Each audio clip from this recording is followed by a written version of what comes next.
How's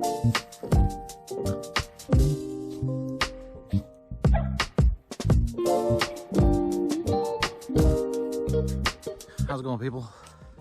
So one of my sawmill videos recently took off, brought a lot of new viewers to the channel, and I appreciate that. A ton of you asked a lot of the same questions, and I think it really comes down to one main question. Is running a portable sawmill business really profitable? So today I'm going to answer that question for you. We'll use that exact job as an example. We're going to break it down step by step and show you how it works in the real world.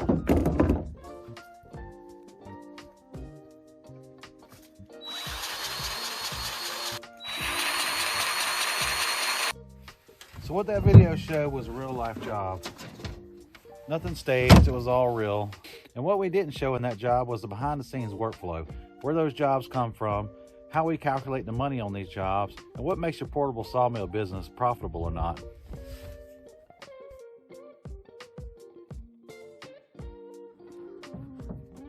First of all, we're going to talk about leads and where they come from.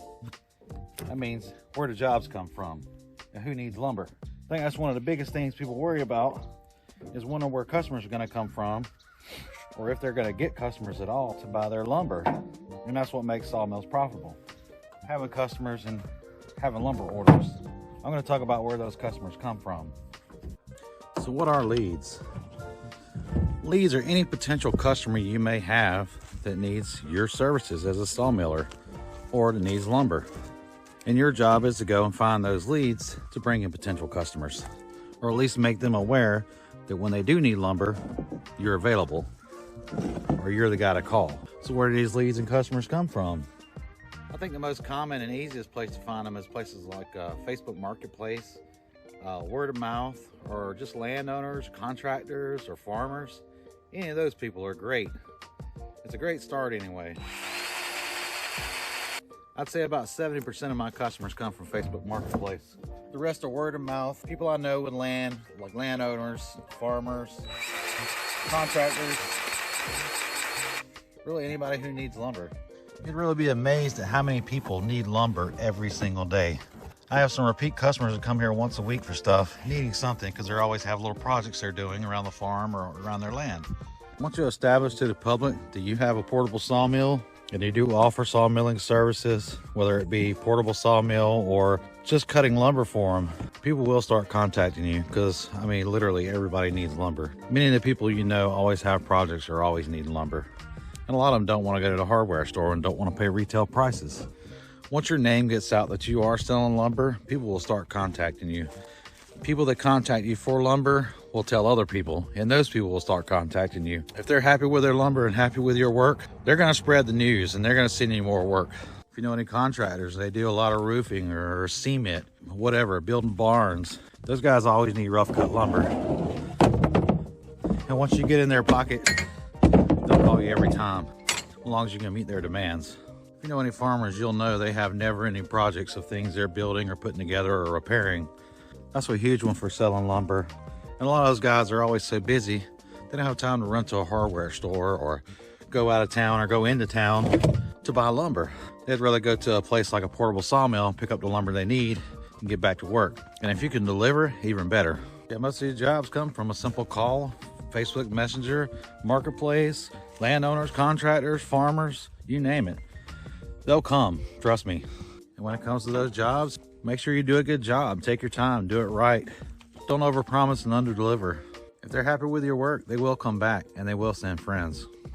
Just keep it cheap and simple. Create a few marketplace ads. I guarantee you people will reach out wanting your lumber. All right, we talked about leads, where to get them, where to find people and customers that want lumber. Let's talk about pricing. Now there's two main ways of pricing lumber and lumber jobs. The first one is by hour. So on a portable sawmill job, when I take my mill to a customer to cut their logs, I charge by the hour. Because for one, I'm not buying the logs from anyone or nobody's giving them to me. We're actually using the customer's logs. For two, you never know what you're going to run into. He might tell you he's got 20 logs he needs to cut, but every one of them is either really short or has limbs on them, and they haven't been sized up, and you got a ton of other work to do before you can even get them on the sawmill. So you need to charge for that time. Also, with hourly charges, you need to charge some minimums. You need to put in blade fees, travel fees, setup costs, things like that. Because all that stuff costs you time, wear and tear on your vehicle, and costs your vehicle gas, and etc. So if he's got a bunch of logs with nails in them, and you tear blades up, you need to charge a blade fee. You need to charge what it costs you, maybe even a little more than what it costs you to get a new blade. Because if you go in there with a bunch of yard trees and you start hitting nails and tearing up blades left and right, you're going to lose profit real quick. The most preferred way to charge is by the board foot. Someone contacts you and they want 20 1x4s or 100 1x10s or whatever it may be, whether you're using your logs or theirs, you charge by the board foot.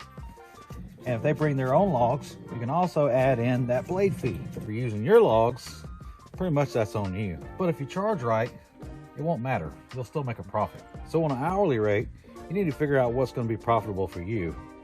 What it's worth for you to take that mill somewhere, set up and cut somebody else's logs. Don't forget to factor in anything that could come up, like your blades or belts or anything else. You got to figure all this stuff in.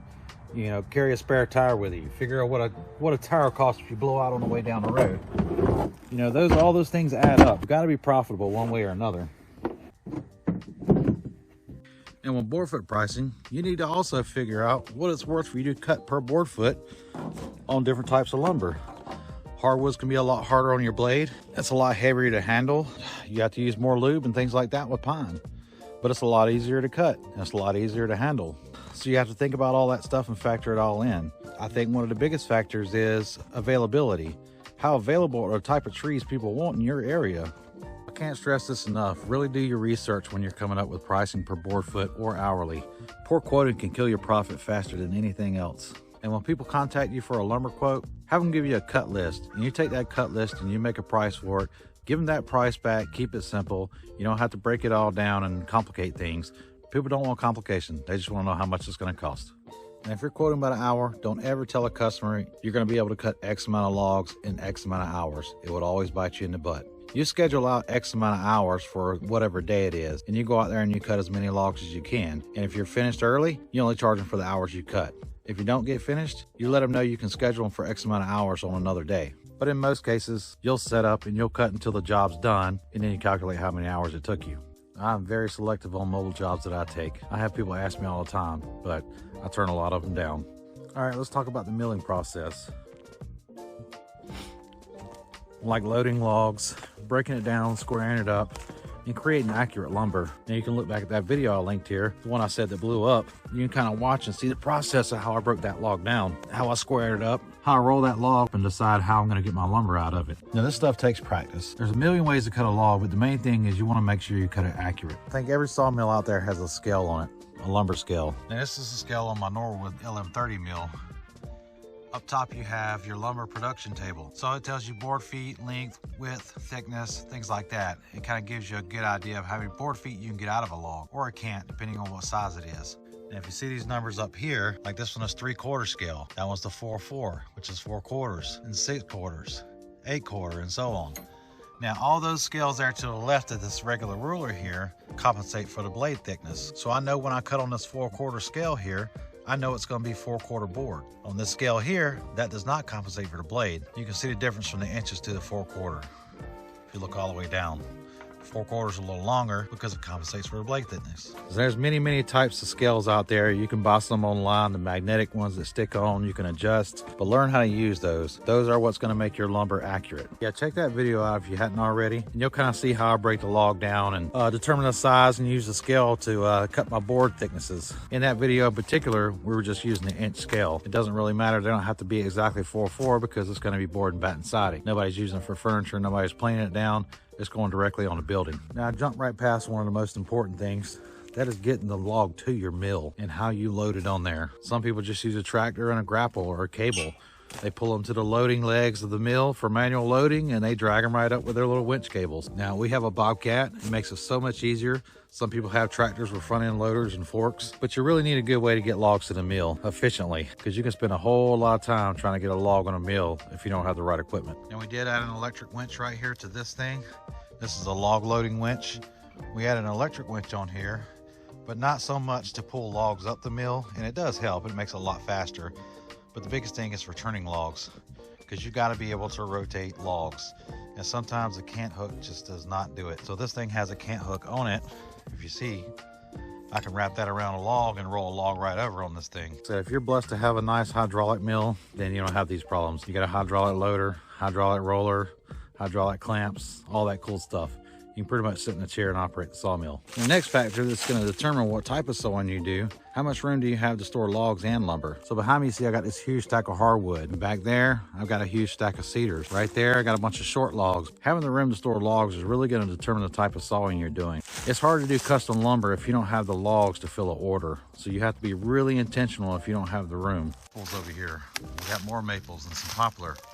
And then you got your slab piles you got to worry about. So if you're limited on how much room you have and you don't have that much acreage or a place to stack logs, you really got to be careful with where you get your logs, what kind of logs you bring in. Like I said, you have to be intentional about it. If you're going to custom saw for somebody, you got to know how many logs you need. You got to have a place to get them from. You got to know they're good logs from the start, so you don't have a lot of waste or crappy logs laying around you can't use. Which brings me to the next thing.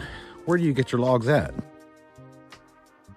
There's lots of places to get logs. You can contact your local loggers, land clearing people, excavating crews, your local tree guys, you name it. And there's a lot of free lumber out there. You can buy lumber. There's always lumber for sale, and there's always free lumber. And you have to really be careful with your free lumber. If you're limited on space, you don't want a bunch of logs you can't use. On stuff like this, you get a 48-inch log that you can't put on a mill possibly at all. So the only thing you can really do with that is cut it up for firewood. Free logs aren't always the best logs. Buy logs. Don't buy logs you can't use, but just be intentional about the logs you get, the jobs you take, because sometimes logs can turn into a headache. I'm as guilty as anybody of being a log hoarder, but I've got the room to. All right, let's talk about why many customers will pay really good money for rough sawn lumber from a portable sawmill business like ours versus a hardware store or a big box store. And there's a few reasons for that. Be accuracy, speed, convenience, and probably most importantly, people want to avoid those high dollar, high retail prices. Let's talk about accuracy. Rough cut lumber is everything but accurate. But you can't go to a big box store and buy a 3x3 piece of lumber or a full size 2x4 or a full size 2x8. But the point is, they get whatever they want. It doesn't matter, you can cut it that way. It's custom cut lumber. So a customer can call you and get exact sizes they need. And convenience. You know, especially this time of year, nobody wants to go to a city anywhere because people are Christmas shopping or Black Friday shopping or whatever it is. They don't want to go to a city to go to a Home Depot or Lowe's or any kind of store near a town or a city. You know, a lot of these people are in the country. They have farms. You know, a lot of them are right down the road. But I think convenience is a big part because people don't want to go in a store. I don't want to go in a store. I hate going in stores, especially Walmart, places like that, which they don't sell lumber, but I don't like going to Home Depot or Lowe's either. So convenience is key. And if you can deliver the lumber, it's even better because you can charge a per mile charge or a delivery charge. So keep that in mind. And let's talk about speed. I know you're thinking, well, nothing's faster than going to a store and just picking out all the lumber I need. It's already cut. But honestly, by the time you go to a store, you load your trailer up, you pull out a cart, you walk down those aisles, you fiddle through all the crooked lumber, find the boards that you like, sit in line and check out, get them loaded on your trailer. That stuff takes a lot of time. And especially if you're 30 minutes or an hour away from the nearest lumber store, or when you call a small sawmill business, you just tell them what you need. All that time you spent driving to a hardware store that might be an hour away, you could be busy doing your own work, doing your own stuff, getting other work done. And when you get that call saying, hey, your lumber's ready, didn't you make that one trip? Your lumber's already packed up, ready to go. They throw it on a trailer for you, hand them cash, and you're on your way. That's speed to me. That also goes along with convenience. I think the number one reason why someone would choose rough cut lumber from a portable sawmill business is because of prices. Everyone knows how high the prices have gotten these days on lumber. When you get rough cut lumber at a portable sawmill or small sawmill business, you save a ton of money, especially if you're buying in bulk. So we do have bulk pricing as well. So that's a big factor in it right there is your retail prices. Nobody wants to pay those retail prices. You don't want to overcharge people, but you still want to make a profit. So just remember that. And last but not least, let's talk about profit factors. What makes you profitable or not? I think one of the biggest things that can make or break you in profit, besides your pricing, is your efficiency. When it comes to loading logs, do you have an easy way to move logs and load logs? Experience, you know, how much experience do you have on your sawmill? Are you gonna sit and struggle all day long just to cut one log, or are you gonna just run through logs like nobody's business? Blade management is another one. Do you have a sharpener or a tooth setter, or do you have a stockpile of blades? Because if you only got a box of 5 blades, you're not gonna get very far sawmilling. You keep extra blades ready to go. go. So efficiency is a huge factor in making a profit on your sawmill. I wouldn't tell anybody that just bought their sawmill yesterday that they're gonna make money tomorrow on their sawmill and they don't even know how to run it. You really need to get some experience. You need to learn how to cut efficiently. You need to learn everything you can about your sawmill as far as maintenance, blade maintenance, just everything that goes along with your sawmill as far as maintenance goes. You really want to avoid any unnecessary downtime that you can. And that doesn't just include your sawmill. You have equipment like our Bobcat here. We were down for about 4 days putting new axle bearings and seals in it. That was 4 days down we weren't able to saw because we couldn't move logs around. You got to factor those kind of things in. Preventative maintenance is a big part of it. I don't know if you saw earlier, I was greasing up my blade wheels, just make sure everything was greased, maintained, belts are tight. Now one thing I got to do right now, because it is getting below 20 degrees, I got to drain all this water out. So there we go, wasting all my water and soap. I don't want that thing to freeze up and bust the container. We try to avoid any unnecessary equipment failures that we can that's going to give us downtime. If you're buying a new sawmill or already have one and you don't have a saw sharpener or a blade setter, look into getting those. If you don't get a blade setter, at least get the sharpener. It's nice to take care of the blades and set them sometimes, but sometimes all I need is a little bit of sharpening and they're good to go. For blade management, I don't cut with my blades until they're too dull to push. I take them off early, do minimal sharpenings, and the blades last a whole lot longer. Keep a stockpile of sharp blades on you. I try to keep at least 10 in the truck all the time to sharpen, ready to go. If I get blowed out, I'll spend 1 day out of the week and I'll just sharpen them all up and have a whole stockpile of them ready to go. So let's answer that big question everybody's waiting on. Is it really worth it? In my unprofessional opinion, yes. Everyone has an opinion, and mine happens to be yes. I think it is very profitable, and it's a very solid business if it's treated like one. And going back to that recent video that blew up, the reason that job worked so well is because it was quoted right, and it ran smoothly, and it didn't turn into a science project, not like the log before that one did. But that one ran smooth, and most of them do. So if any of you have any questions, please reach out in the comments, ask anything you'd like. I'd be happy to answer. I know I didn't break everything down to a science. There's a lot more details that go into some of this stuff. I'm just a small sawyer with a small sawmill, and what I've shared here comes from my experience. I hope you enjoyed the video. I appreciate each and every one of you for joining. Make sure you hit that like and subscribe button if you like this content. We'll see you in the next one. Happy sawmilling. So my final conclusion is, running a portable sawmill business really profitable?